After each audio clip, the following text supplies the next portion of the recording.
A second example of being able to solve a homogeneous higher order differential this time, we have third derivative of y minus 2y double prime minus 5y prime minus 2y equals 0, not initial value. We always start by defining the characteristic equation. All right, so our characteristic equation is going to be 2m cubed minus m squared minus 5m minus 2 equals 0. Now we need to solve that equation, okay? And to be able to do that, one of the tricks that you can do is to try to factor this, to be able to guess a solution, and then once you guess a solution, then you can reduce the order by doing long division. All right, so let's just try some really basic numbers to see if this would work nicely. So if I try 1, so if m equals 1, what does that mean? So that means we're going to get 2 times 1 minus 5 minus 2. So I think that's going to wind up being negative 6, which that doesn't work. So if m equals 1, we get negative 6 equals 0, which does not work. Let's try m equals negative 1. So if we do that, we get negative 2 minus 1 plus 5 minus 2, which is equal to 0. And that's good. So we know right away that m equals negative 1, which implies that m plus 1 equals 0 is a factor. So what that means is that we could use long division and divide that polynomial by m plus 1. All right, so let's do that. So m plus 1 divided by 2m cubed minus m squared minus 5m minus 2. And just in case you've forgotten how to do long division of polynomials, what you're going to do is you're just going to look at the first terms. Don't worry about anything else. And figure out what to multiply by m to get to the first term that's left.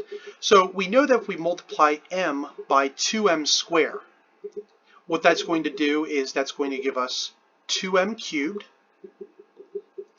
2m squared times 1, because we distribute, is going to be 2m squared. And we're going to subtract those, right? Just like regular long division, you subtract out whatever the product is. Right? The first term should cancel. If they don't cancel, then you've done something wrong. And we're going to be left with negative 3m squared minus 5m minus 2. Then we're going to do it again. So we're just going to multiply something by m to get to minus 3m squared. So that's going to be minus 3m. So then we get minus 3m squared minus 3m. Okay, so again, you're just distributing to those two terms. All right. We change the signs, and we're going to wind up with those canceling. Again, if those don't cancel, you did something wrong. Minus 2m minus 2. And then finally, what multiplies by m to give us minus 2m? That's minus 2. And we're going to take minus 2 and we're going to distribute that to m plus 1. All right, so it's just a continuous process. So that's going to be minus 2m minus 2 after distribution. Switch the signs, we get 0. You have to get 0 as the remainder. If you don't get 0 as the remainder, that means either the number you picked was wrong, or you just did the long division incorrectly. So now we can rewrite the polynomial as m plus 1, because remember that was the original factor, times the quotient, which was 2m squared minus 3m minus 2.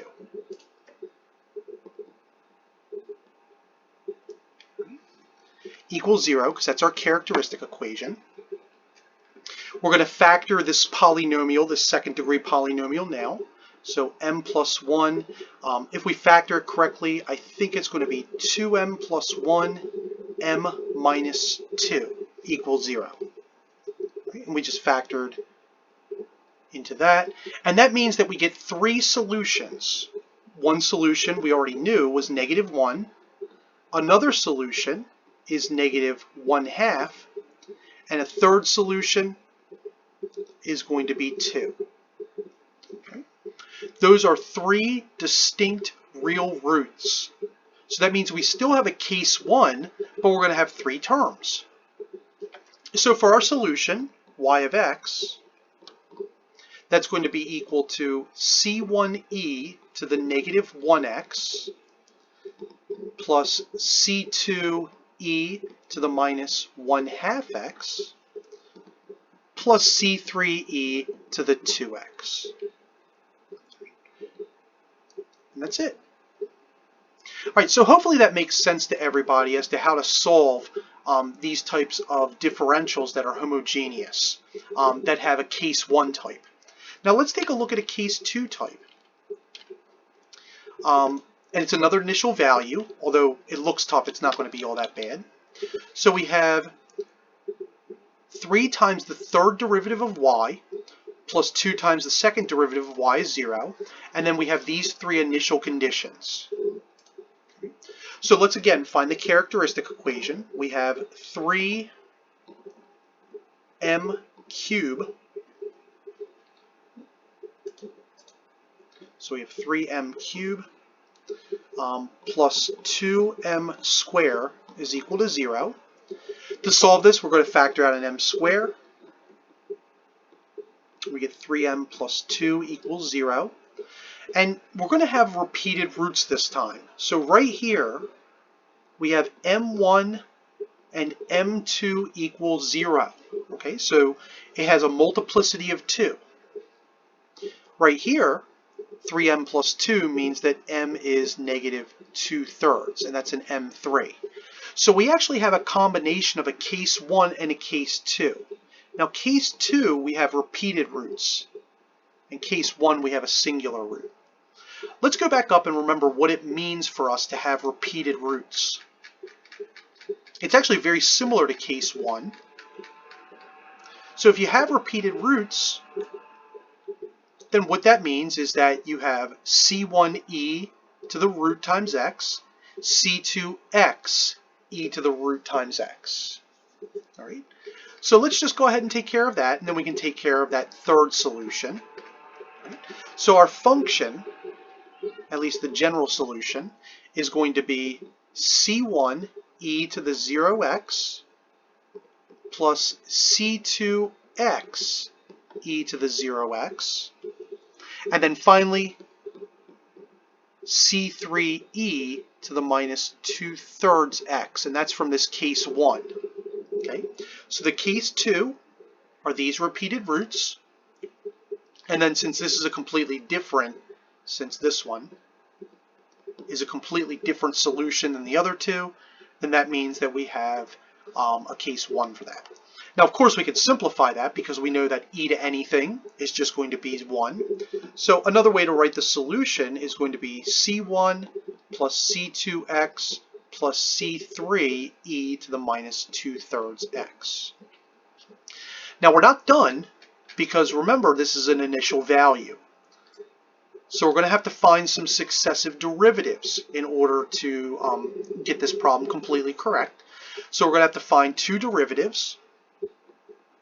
So the first derivative of c1 is 0, derivative of c2x is c2, derivative of c3 e to the 2/3 x is -2/3 c3 e to the -2/3 x.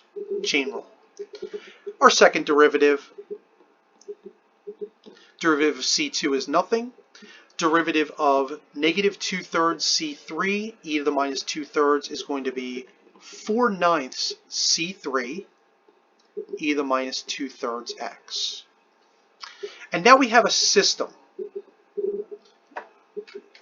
Now each of these is going to be equal to 0, and we're going to have -1, 0, and 1 respectively. So we're going to get 3 equations. Okay. So Remember we said -1 is equal to the original function.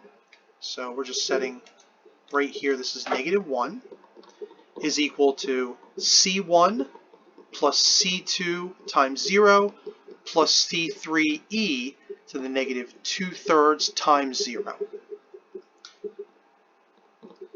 Then we're going to set 0 equal to, since y prime at 0 was 0, so we're going to say 0 equals C2 minus 2/3 e to the minus 2/3 C3, excuse me.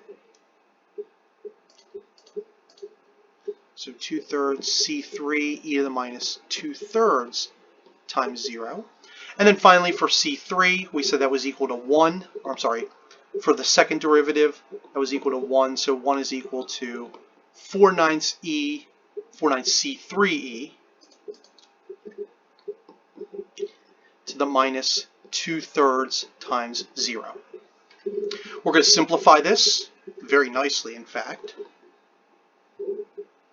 So -1 is going to be equal to C1 plus C3, right, so that goes away.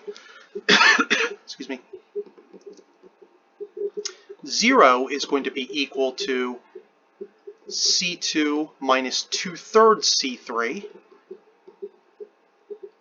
And then finally, 1 is going to be equal to 4/9 C3. Since that goes to 1, that goes to 1, that goes to 1. All right, so even though this looks like it's going to be pretty difficult, it's actually not going to be too bad. Right, right away, we can say that 9/4 is going to be equal to C3 just by dividing both sides. Okay, so right here, this tells us that 9/4 is going to be equal to C3. So let's hold on to that. Also, we can get to C1 very quickly by substituting up here. So we know that -1 equals C1 plus C3. But we know that C3 is 9/4.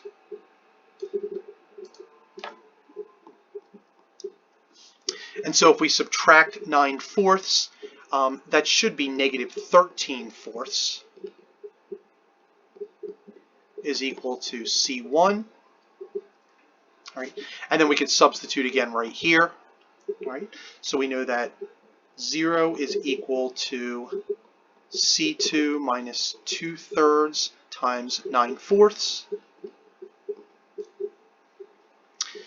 That would be, if we simplify that, that's going to be 3/2 negative, and then we add -3/2 to both, or we add 3/2 to both sides. So I believe what we're going to end up with is we're going to end up with 3/2 is equal to C2. And finally, we can go ahead and put all this together. So our final solution, y at x, is going to be equal to -13/4, and then C2 was plus 3/2 x, and then C3 was 9/4, so that's going to be plus 9/4 e to the -2/3 x. And I got that because I just went back up. Remember, we had that our general solution was right here.